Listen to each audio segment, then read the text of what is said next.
नमस्कार। आज हमारा विषय है कि यदि एकादश भाव यानी लाभ भाव, आय भाव का स्वामी यदि लग्न में स्थित है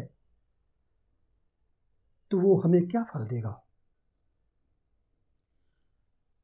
एकादश भाव वृद्धि स्थान कहलाता है। यह कुंडली का सर्वोत्तम उपचय स्थान है। तो यहाँ एकादश भाव में जो भी ग्रह स्थित होता है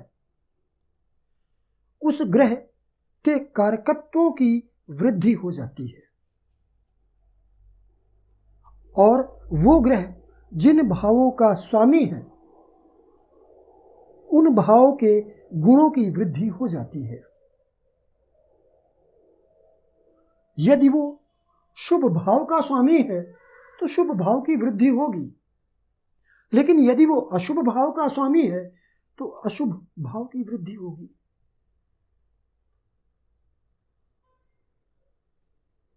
कोई भी ग्रह उसके कारकत्व क्या हैं? यदि शुभ कारकत्व हैं तो उनकी वृद्धि होगी और यदि अशुभ ग्रह स्थित है तो उसके अशुभता की वृद्धि होगी।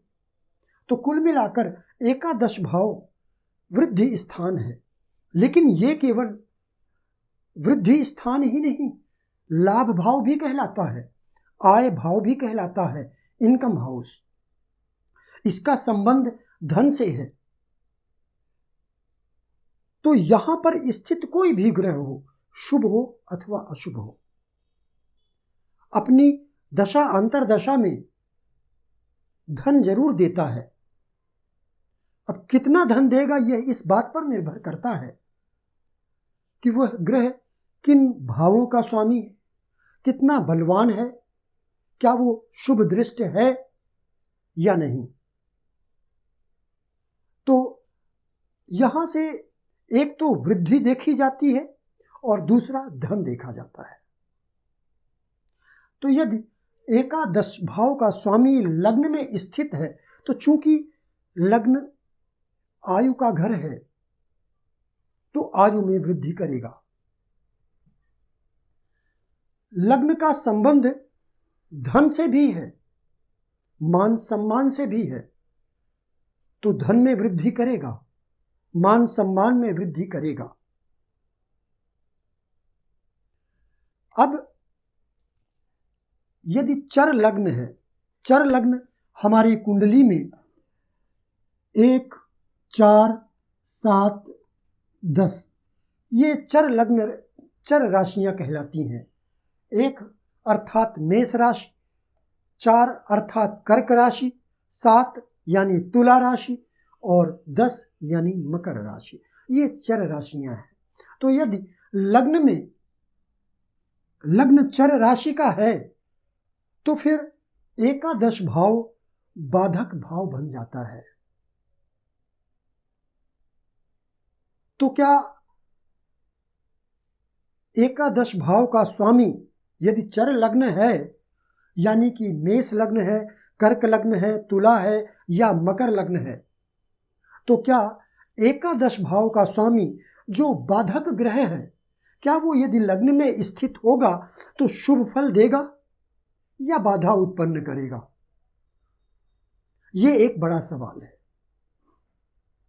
अब ये कहा जाता है या माना जाता है एकादश भाव का स्वामी यदि क्रूर ग्रह है तो वो अच्छे परिणाम देता है, या एकादश में बैठा हुआ क्रूर ग्रह भी अच्छे परिणाम देता है। और उसका कारण यह है कि एकादश भाव पापी भाव कहलाता है। त्रिशदाय भावों में सबसे ज्यादा पापी भाव एकादश भाव ही है। तो यदि ये अशुभ भाव है और यदि कोई अशुभ ग्रह इस भाव का स्वामी बन जाता है तो दोनों की अशुभता समाप्त हो जाती है। तो जब अशुभता समाप्त होगी तो शुभता की प्राप्ति होती है। इसलिए एकादश भाव में अशुभ ग्रह या क्रूर ग्रह अच्छा रिजल्ट देते हैं। अब जैसे ये मेष लग्न है तो यहां पर शनि की कुंभ राशि आएगी।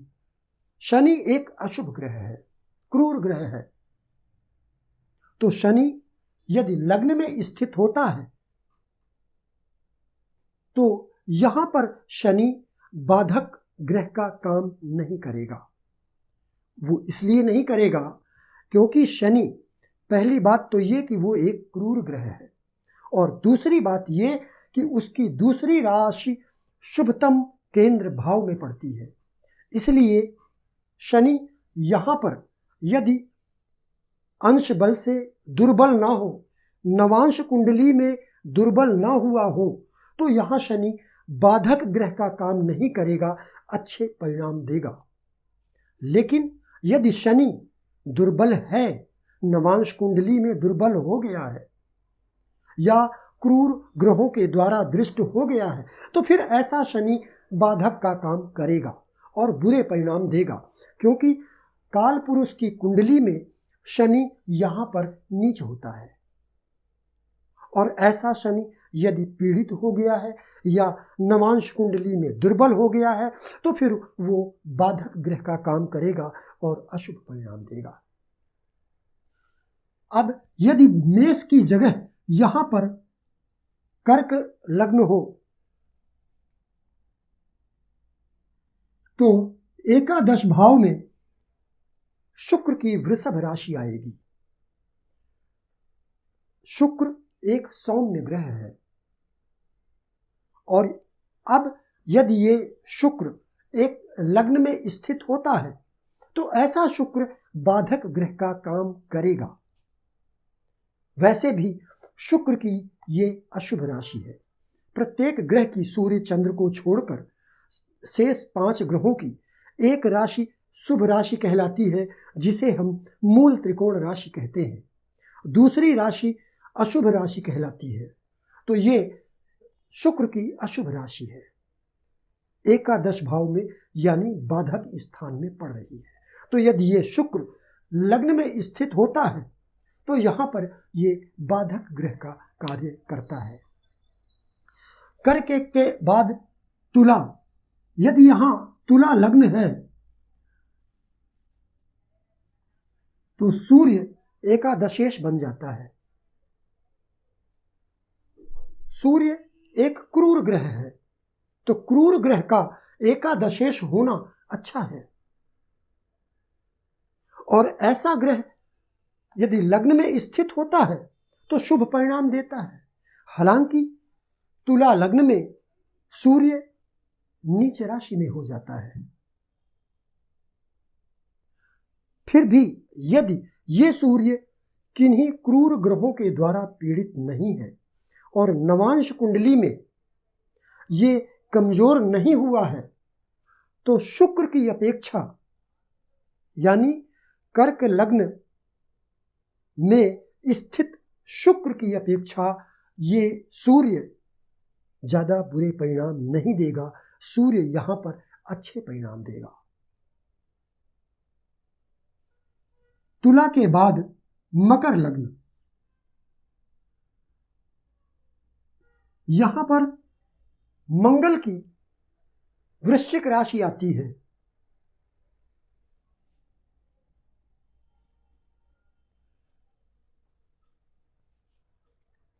मंगल एकादश भाव का स्वामी बन जाता है। यहां भी मंगल की ये अशुभ राशि है, लेकिन यहां शुक्र से इसकी तुलना नहीं की जानी चाहिए, क्योंकि शुक्र सौम्य ग्रह था और मंगल एक क्रूर ग्रह है। तो यदि क्रूर ग्रह एकादशेश है तो वो अच्छे परिणाम देगा, और उस पर ये मंगल जब लग्न में स्थित होगा तो ये अपनी उच्च राशि में स्थित होगा। तो यहां पर मंगल बहुत ही अच्छे शुभ परिणाम देगा। आयु में वृद्धि करेगा, मान सम्मान में वृद्धि करेगा और धन में वृद्धि करेगा।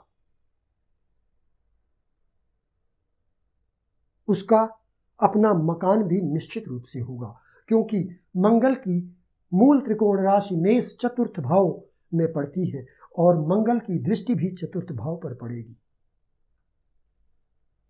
ऐसा व्यक्ति एक अच्छी पोस्ट में हो सकता है यदि नौकरी कर रहा है, या व्यापार कर रहा है तो भी अच्छी स्थिति में होगा।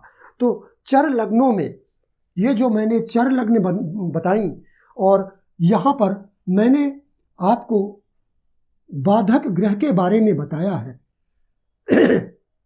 तो इन चर लग्नों में सबसे शुभ लग्न होगी मकर, एकादशेश के लिए।